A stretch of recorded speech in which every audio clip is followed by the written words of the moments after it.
Сәлеметсіңдер ме балалар? Мен Талдықорған жоғарғы политехникалық колледжінің география пәнінің оқытушысы Садуакасова Меруерт Азатовна. Сабақтың тақырыбы Америка құрама штаттары, халқы және елдері. Өткен үй тапсырмасына тоқталу. Жаңа сабақ бойынша Америка құрама штаттарының картасы.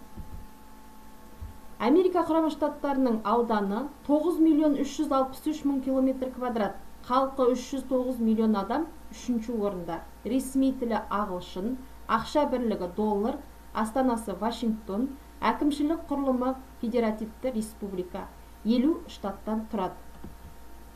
Қоныстануы, табиғат жағдайы қолайлы, ерте игерілуіне байланысты ұлы көлдер маңында, оңтүстік шығысында ірі қалаларда өте тығыз қоныстанған. Табиғат жағдайы қолайсыз солтүстік аудандарда, таулы жерлерде сирек қоныстанған. Елдері, материктегі елдер ақш, Канада, Мексика және тағы басқа. Табиғаты, ақш аумағының басым көпшілігі Атлант мұхитынан Тынық мұхитқа дейінгі ендік бағытта созылып жатқан қоңыржай және субтропиктік белдеулерде орналасқан. ақш өнеркәсібі бүкіл экономиканың жетекші саласы. Оның энергетикалық балансында мұнай мен газ маңызды орын алады. Ауыр және жеңіл өнеркәсібі өркендеген.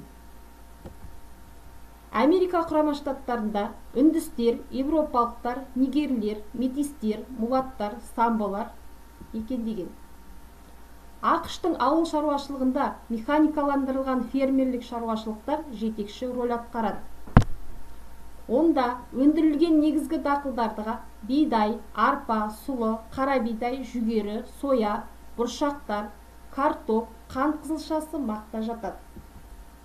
Халқы 309 миллионға жуық, дүние жүзінде 3-ші орында. Байырғы халықтың 1% шамасында 19 ғасырда мекендеген. Америка құрама штаттарының астанасы Вашингтон қаласы. Америка құрама штаттарының ірі қалаларының бірі Шикагода жолаушы тасымалдаушы 1-ші орында алады.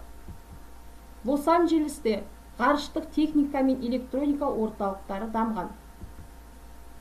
Ауыл шаруашылығында әртүрлі жетекші салаларда атом өнеркәсібі, ауыл шаруашылығы, машина жасау және тағы басқалары жақсы дамған. Байырғы халықтары материктің солтүстігінде үндіс тайпалары мекендеген. Мына суретте көріп отырғандарыңыз жаңағы үндіс тайпаларының елдері. Назарларыңызға рахмет.